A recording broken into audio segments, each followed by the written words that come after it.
Hello, I'm Floyd Stokes, your instructor for AJ3, Introduction to Corrections, at College of the Redwoods. These series of PowerPoint videos are meant to give you an overview of each chapter of the text, but you will still need to thoroughly read each chapter. Today I want to discuss Chapter 3 of our text, which is titled Correctional Practices from Ancient to Contemporary Times. This chapter has 7 learning objectives. 1. Describe the key features of the Code of Hammurabi, Mosaic Law, Roman Law, and Law during the Middle Ages.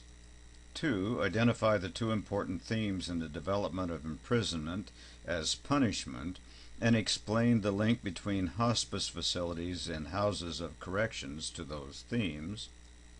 3. Compare and contrast the Pennsylvania and Auburn prison systems in terms of their architecture-oriented strategies and advantages or disadvantages.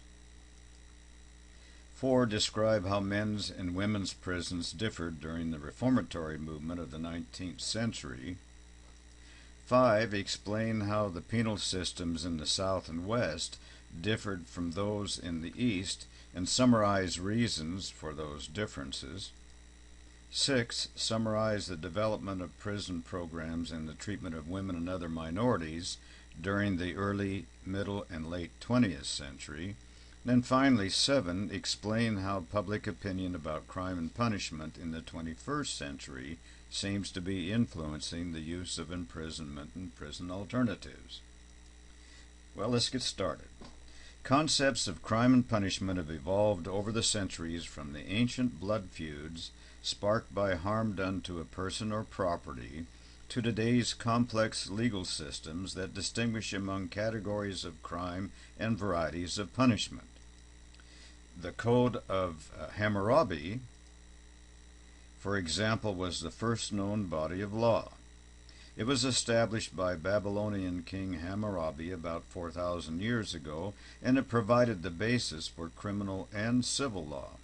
It also introduced the concept of lex talionis, which is commonly known as eye for an eye justice.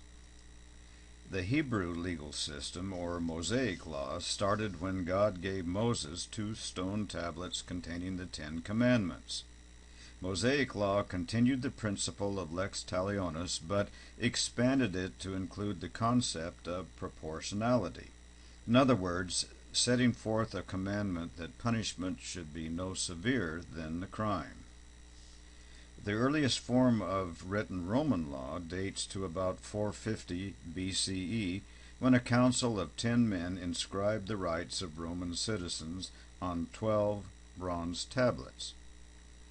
The Middle Ages, the medieval period from the 5th century to the early 15th century, saw changes to crime and punishment throughout Europe. Developments in England were especially important to the correctional systems in the United States because colonial America was heavily influenced by British customs and practices. Punishments during this period moved away from capital punishment and toward mutilation, although convicted offenders still often died from such punishments as having their eyes put out or their testicles cut off. That sounds pleasant. By the end of the Middle Ages, punishment became less cruel, and there was a movement toward exhibitory punishments, such as stocks and pillories and other shame punishments. Many histories of American correctional practices begin with happenings in the 17th century Europe, because that is when we start seeing punishment types that are more familiar to us today. Early attempts to protect society by removing offenders from the community,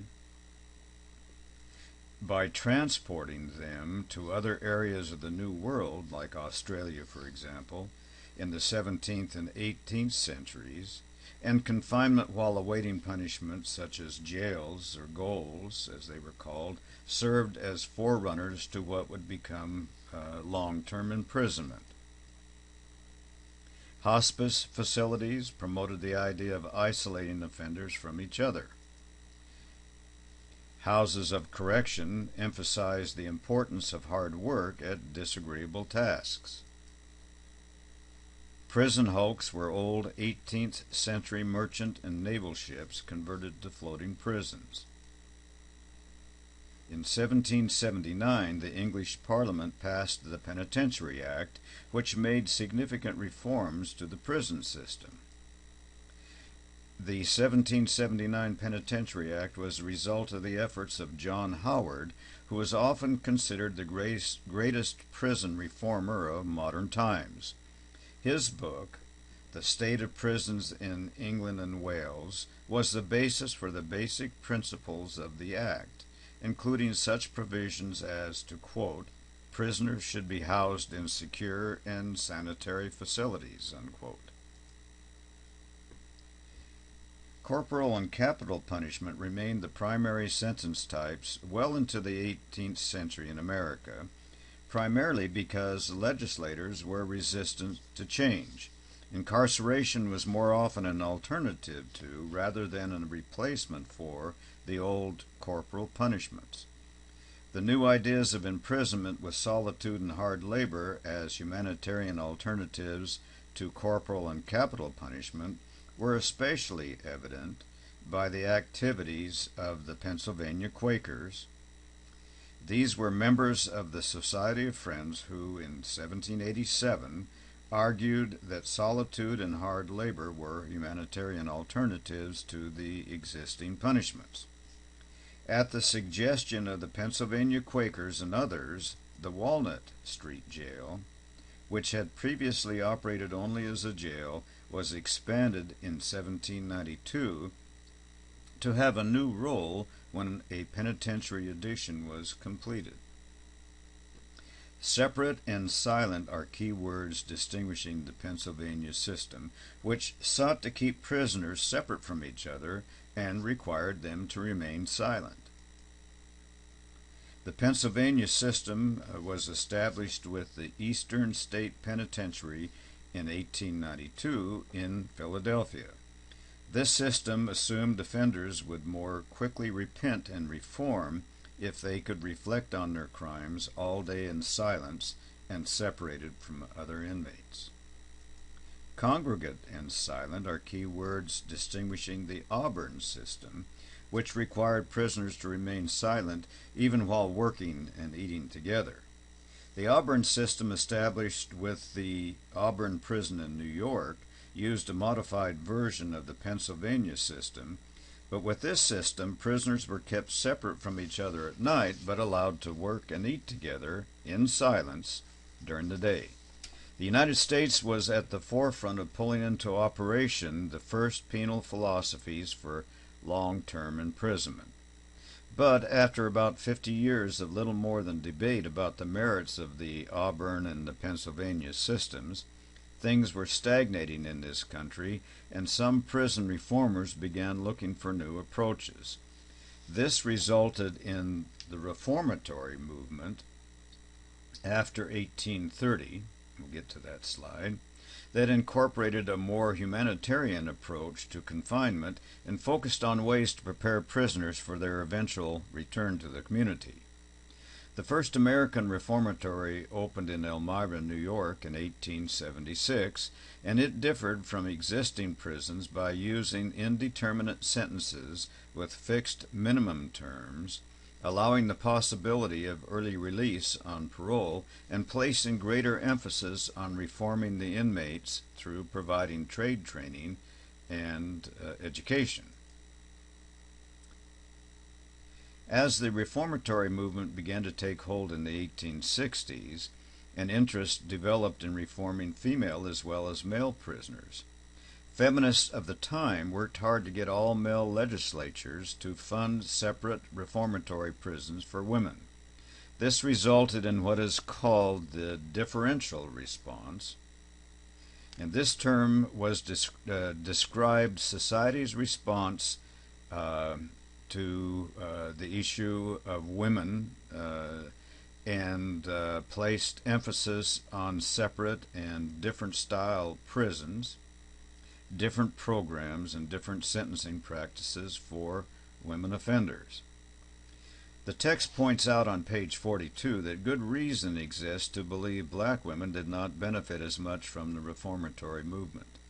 And boy, this has to be a classic understatement, don't you think?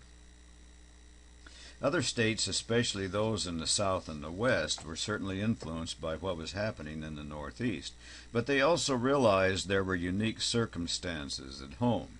A few states tried the penitentiary idea, but by the mid-1800s, state prisons in the South were still more talk than reality.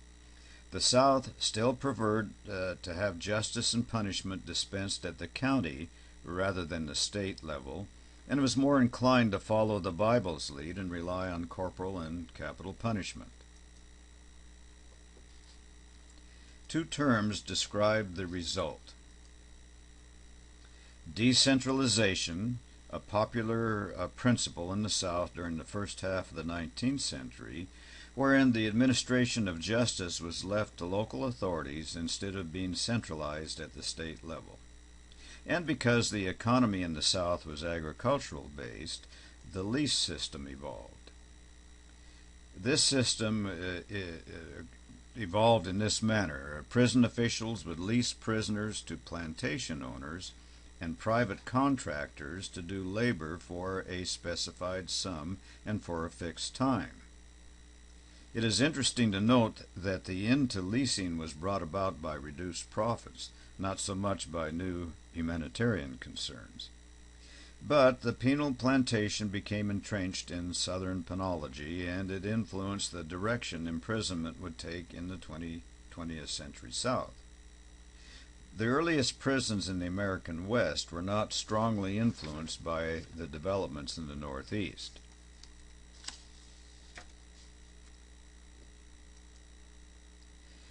California opened San Quentin in 1852 and Folsom in 1880, and the total prison population was soon double the capacity of these prisons. One explanation for California's overcrowding was the lack of satisfactory classification procedures. Because of inadequate classification, California tended to place a larger portion of its lesser offenders into prisons than was the practice in the East. Some Western territories would transfer prisoners to other territories rather than build their own facilities. Possibly the most successful states to develop stable prison systems in the West were Colorado, Utah, and the Dakotas, because of their ability to keep communication channels open to Eastern influence and their participation in the National Prison Association. During the 20th century, Western states came to play prominent roles in directing penal policies and procedures across the nation. In the 1890s, a general reform movement known to history as progressivism began sweeping the country. For the next 30 years, America would undergo dramatic changes to the nation's political, social, and economic arenas. By the end of the progressive era, women had won the right to vote, and working conditions for children and others had improved. Reforms initiated by the progressives at the start of the 20th century gave rise in the 1930s to what is known as the medical model that presented criminal behavior as pathological. In other words, criminals were not so much bad as they were ill, and their crimes were symptoms of their illness. This approach argued that society's response to the criminal should include examination, diagnosis, and treatment. Many types of treatment programs were developed in the 1950s and 1960s, but the medical model with rehabilitation as an individualized treatment began falling out of favor in the 1970s. However, many of the innovations from the period continue to influence prison programs today.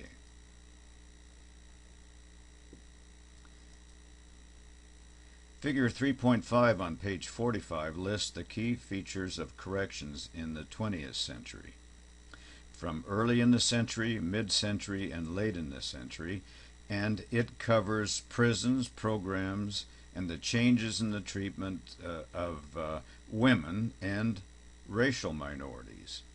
It also covers the issue of mandatory sentencing and the increased severity of drug penalties, which resulted in larger prison and jail populations in the latter part of the century.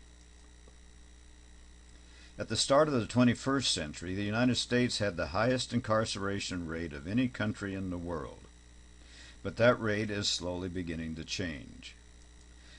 Public support for reducing prison sentences or time comes from all political perspectives and all across the regions of the country.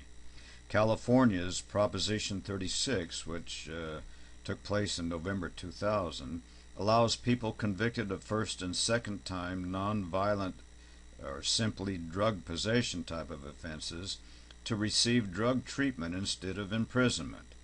However, the decrease in prison population is slow due to long reliance on long sentences. Reasons for population reduction include state budget deficits, fewer admissions, more prison releases, and, of course, in California, realignment is now an issue. Finally, states have begun to realize they can get a better return on their public safety dollars by having offenders participate in programs aimed at reducing recidivism. And we're going to deal a lot with this as we proceed through this course. Well, to summarize this chapter, the Code of Hammurabi, Mosaic Law, the 12 Tablets, and the introduction of courts for individual conflict in the Middle Ages set the basis for many of our laws today. In the 16th century, the focus was on isolation and the requirement for work, which would continue to influence penal philosophy into the 19th century. The Pennsylvania system was separate and silent, whereas the Auburn system was congregated and silent. The Auburn system was adopted by most other states and also earned money for the state. Women's prisons were constructed and operated in a different manner than men's, as well as having different programs in the facilities. The South handled inmates at the local level, and the agricultural economy led to the lease system and later prison penitentiaries. In the West, problems with overcrowding and classification were the order of the day, but later lessons were learned with open lines of communication and learning from the Eastern prisons. Changes in the 21st century were contributions from the progressive movement, including the medical model. And then finally, public opinion in the early 21st century is in favor of less incarceration of offenders. Kind of going full circle, huh?